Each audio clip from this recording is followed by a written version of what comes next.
माघ मास 16वां अध्याय।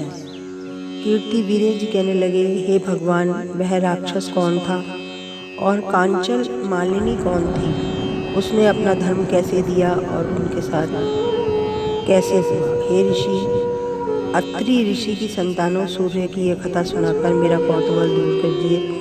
तब दत्तात्रेय जी कहने लगे, हे राजन, इस पुरातन विचित्र इतिहास को सुनो। कांचन मालिनी नाम की एक सुंदर अप्सरा थी जो माघ मास में प्रयाग में स्नान करके कैलाश पे जा रही थी। तब उसको मार्ग में जाते हुए हिमालय के कुंज से एक धीर राक्षस ने देखा। उस सोने जैसी तेज वाली सुंदर कटी, बड़े बड़े नेत्र, चंद्रमुखी, सुंदर केश, सुंदर अप्सरा को देखकर राक्षस ने कहा, सुंदरी कमल नयनी, कहाँ से आ रही हो? तुम्हारे वस्त्र और भीड़ी भीगी हुई हैं। तुम आकाश मार्ग में कहाँ जाती हो?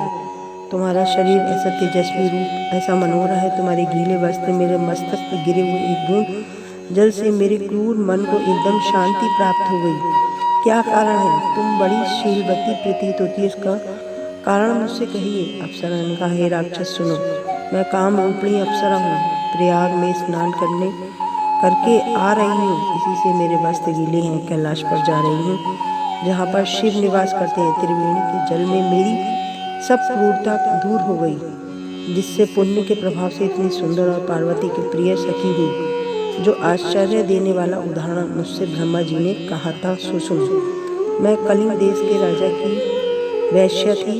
रूप, लावण्य और सुंदरी में अपूर्व थी। मेरी सुंदरता पर सारा नगर मोहित था। मैंने अनेक प्रकार के भोग भोगे, अनेक प्रकार के वस्त्र आभूषण घर में कोई कमी नहीं थी। कई कामी पुरुष आपस में स्पर्धा से ही मृत्यु को प्राप्त हो गए। इस तरह उस नगर से बड़ी सुंदरता से यौवन व्यतीत हुआ और वृद्धावस्था को प्राप्त हो गई। तब मेरे मन में विचार उत्पन्न हुआ कि मैंने अपनी सारी आयु पापों में व्यतीत कर दी, धर्म का कोई कार्य नहीं किया, शिव व दुर्गा जी की आराधना नहीं की, न कभी भगवान विष्णु को पूजन किया। इस प्रकार अशांत चित्त में मैंने एक ब्राह्मण की शरण ली जो वेदों के ज्ञाता और ब्रह्मनिष्ठ है। मैंने उनसे पूछा, मेरा निस्तार किस प्रकार हो सकता है? महाराज, साधु सज्जन अच्छे बुरे सभी पर दया करते हैं, इसीलिए मुझ दीन पर भी कृपा करके मुझ कीचड़ में डूबी को पकड़कर उबारिए। और क्षीर सागर क्या हंस को भी दूध देता है, बत्तख को नहीं देता?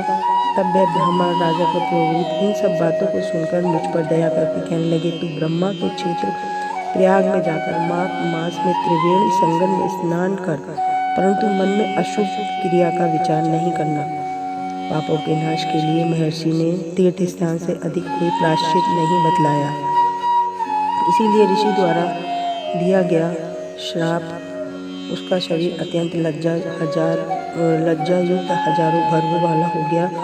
तब इंद्र नीचा मुझे करके अपने पाप कर्म की बुराई करने लगा। मेरु पर्वत शिखर पर स्वच्छ जल वाले सरोवर एक स्वर्ण कमल से भरे हुए कूटर में घुस गया और पाप को धिक्कारता हुआ कामदेव की बुराई करने लगा। सब पापों का मूल है, इससे ही भूत होकर मनुष्य नरक में जाते हैं। धर्म, कीर्ति और यश धैर्य का नाश करते हैं। इंद्र ऐसा सोच रहा था, सो इंद्र के बिना सारा देव एवं लोक शोभाहीन हो गया। तब देवता, गंधर्व, किन्नर, लोकपाल, इंद्रादि सहित बृहस्पति से जाकर पूछने लगे, महाराज, इंद्र के न रहने से स्वर्ग ऐसा शोभाहीन हो गया जैसे सतपुत्र के बिना श्रेष्ठ कुल। इसीलिए स्वर्ग की शोभा के लिए कोई क्रिया सोचिए, इस विषय देर नहीं लगानी चाहिए। तब बृहस्पति जी के कहने पर इंद्र ने बिना सोचे समझे जो कर्म किया उसका फल रहा है, सो वह कहाँ है, मैं सब जानता हूँ। फिर गुरु जी ने सबको यह साथ देकर स्वर्ग कमलों से युक्त सरोवर में इंद्र को देखा और जिसका मुख मलिन और आंखें बंद थीं। तब इंद्र ने बृहस्पति जी के चरणों को पकड़कर कहा, इस पाप से उद्धारने के लिए आप मेरी रक्षा कीजिए। बृहस्पति जी ने इंद्र से कहा, प्रयाग में स्नान करने से ही तुम पाप मुक्त हो जाओगे। तब इंद्र सहित सब ने ही प्रयाग में जाकर स्नान किया। त्रिवेणी स्नान से इंद्र पाप मुक्त हो गए। बृहस्पति जी ने इंद्र को वरदान दिया कि तुम्हारे शरीर में जितने भंग हैं सब नेत्र हो जाएं। तब इंद्र ब्राह्मण के भर से 1000 नेत्रों वाले सुशोभित हुए, जैसे मानसरोवर में कमल सुबह